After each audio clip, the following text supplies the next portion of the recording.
General Hospital spoilers, offer couldn't refuse. Sidwell was killed by the three people he loved most. In the darkest corners of Port Charles, betrayal is currency, and loyalty is expendable. As the curtains are pulled back on a shocking new storyline, General Hospital fans are about to witness a jaw-dropping turn of events that will reshape the town's future forever. In a move no one could see coming, Sidwell, the complex fixer who operated in the shadows for years, is dead. And worse, he wasn't taken down by his enemies.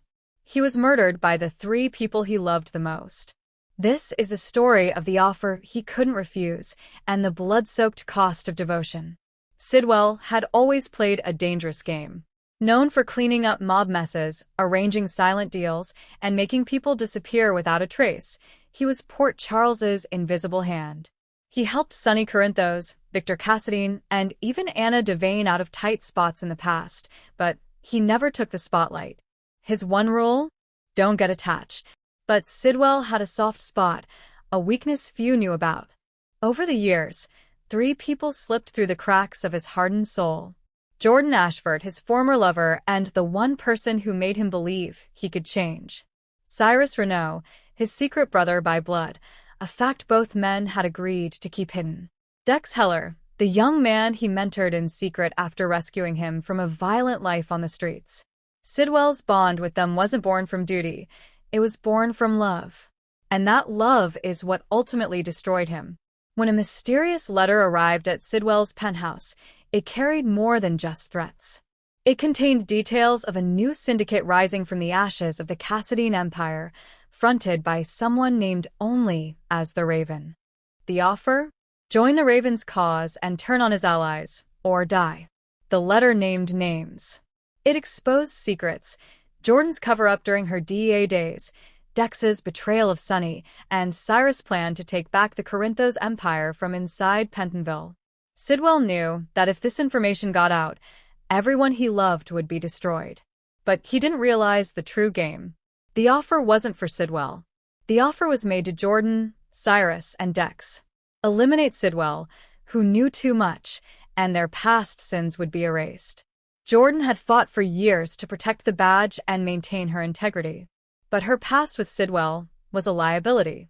During her time with the DEA, she falsified files to protect him, and those documents were now in the Raven's possession.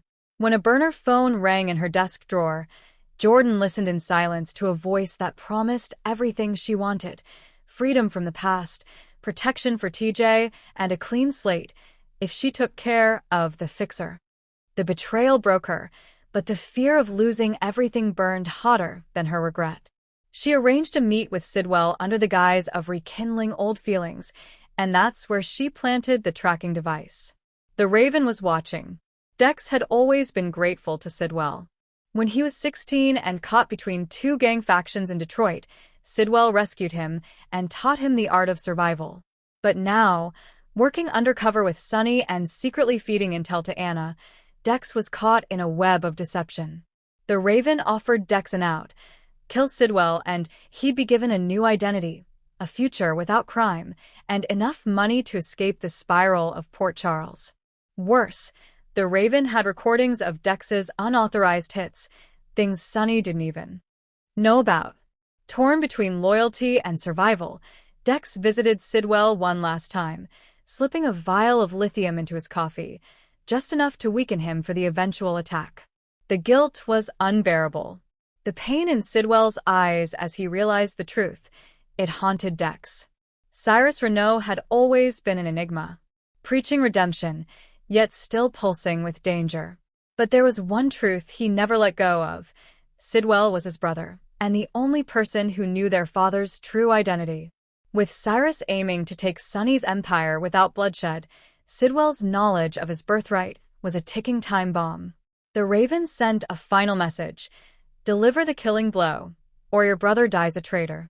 In the prison chapel, Cyrus knelt in prayer, then handed a smuggled blade to a guard, instructing him to leave it in Sidwell's penthouse. He didn't need to strike the final blow himself. He merely orchestrated the bloodbath. Sidwell knew he was being hunted. He felt it in the way the shadows lingered too long, the way phone calls cut off too quickly. But he didn't expect all three of them to turn. When Jordan lured him to the pier for one last goodbye, Sidwell suspected the truth. He brought no gun, only a photograph of the three of them together, a memory he had framed years ago. Then Dex appeared, shaken, trembling, holding the knife that Cyrus had arranged. Behind them, a sniper's scope glinted from a rooftop just in case they failed. Sidwell didn't fight.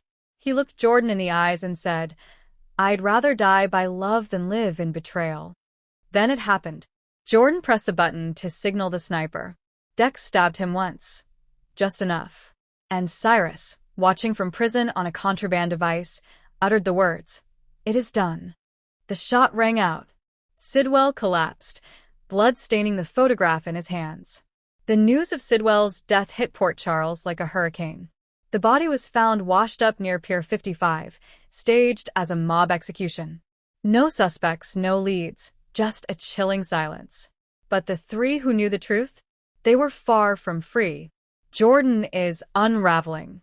Haunted by nightmares and increasingly reckless, she's spiraling, and her connection with Curtis is suffering. TJ suspects something dark happened, and his curiosity could expose everything. Dex is losing control. He flinches at every siren, every knock. He can't look Sonny in the eye. His nightmares are growing worse, and Jocelyn is beginning to see cracks in his armor. Cyrus is emboldened. With Sidwell gone, he's begun orchestrating a new crime family from inside Pentonville, using the Raven as his puppet. But there's a new player in town who wants vengeance. In a final twist, it's revealed that the Raven was not a stranger. It was Mason Gatlin, working under orders from an even higher force, Helena Cassidy's daughter, hidden in the shadows and seeking revenge on anyone who wronged her family. Mason used Sidwell's death to manipulate power brokers and eliminate old debts. But someone unexpected witnessed the murder on the docks. Trina Robinson, following a hunch about Jordan's strange behavior, captured audio of the final moments and now holds the truth in her hands. Trina must decide, expose the truth and destroy Jordan, Dex, and Cyrus, or stay silent and let the past bury itself. Laura, Anna, and Sonny all begin piecing together what really happened. A war is coming. A battle not for turf, but for truth. And the ghost of Sidwell? He's not done yet.